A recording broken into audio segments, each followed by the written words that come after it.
Polresta Tangerang bekuk pemalsu surat keterangan hasil swab tes antigen. Satuan Reserse Kriminal Polresta Tangerang Polda Banten meringkus seorang pria berinisial GTL 23 tahun warga Perum Serdang Asri Cikande, Kecamatan Panongan, Kabupaten Tangerang.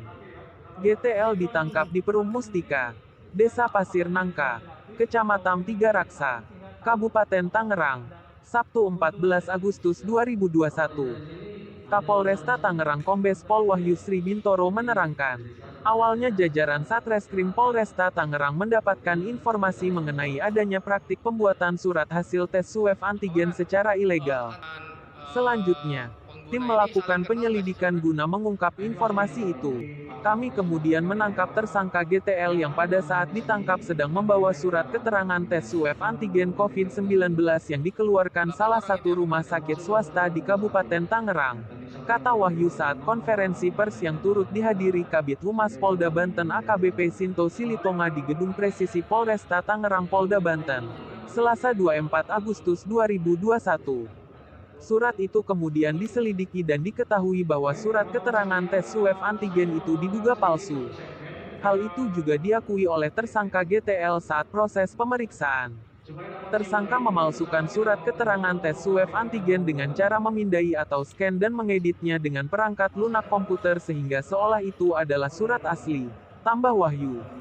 Motif tersangka GTL membuat surat keterangan tes swab antigen palsu adalah untuk mencari keuntungan pribadi. Setiap surat keterangan tes swab antigen palsu yang tersangka GTL buat, dijual dengan harga bervariasi mulai dari Rp25.000. Dari tangan tersangka, polisi mengamankan barang bukti berupa unit CPU, 1 unit monitor komputer, 1 unit sekenser 2 lembar surat keterangan tes swab antigen diduga palsu, dan 1 lembar kartu sertifikat vaksinasi, serta uang tunai diduga hasil penjualan surat keterangan tes swab antigen palsu.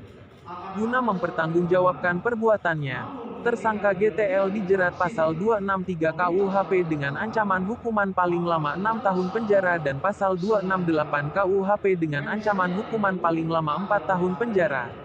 Sementara itu, Kabid Humas Polda Banten AKBP Sinto Silitonga menghimbau kepada seluruh masyarakat untuk tidak memanfaatkan situasi pandemi COVID-19 untuk mencari keuntungan.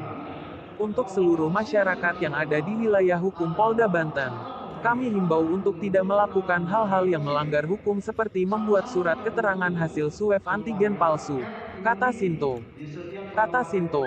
Polda Banten dan jajaran terus berupaya melakukan tindakan-tindakan kepolisian dalam rangka mengantisipasi aksi kejahatan. Penegakan hukum, kata dia, sebagai bagian pencegahan terhadap aktivitas kejahatan sebagai upaya menciptakan rasa aman, tentram, dan damai di tengah-tengah masyarakat. Silakan masyarakat membuat surat keterangan hasil swab di tempat-tempat yang sudah diperuntukkan. Jadi pendidikan prosesnya dan sekarang perjalanannya. Saya Rizka dari wartawan penabanten.com mengabarkan.